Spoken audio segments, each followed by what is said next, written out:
nature of your emergency? They are there in times of crisis, but now 911 call centers may be the ones in need of reviving. Good evening, everyone. There is a new push from sheriffs across the state to get their fair share of funding for 911 services. All cell phone contracts require you to pay a $1.20 surcharge, but first responders say they only get a fraction of the total pot, and that could put you at risk if they can't afford necessary upgrades.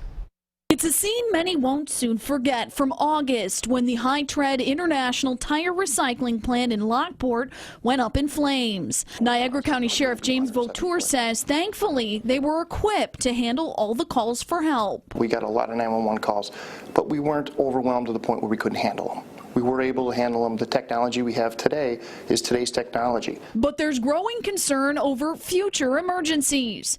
The federal government will soon be mandating Next Generation 911, a system that will require massive upgrades. Those systems will allow people to text to 911. They'll allow video to be sent to 911 centers.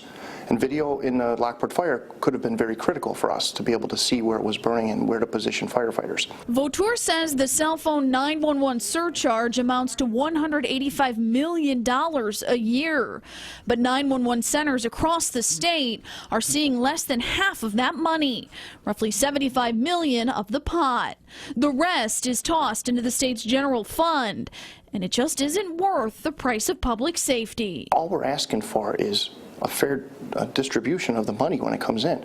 I mean, its intent is for 911. Spend it on 911. That's all we're asking. Now, so far, there's no timetable for when the federal government will require those changes.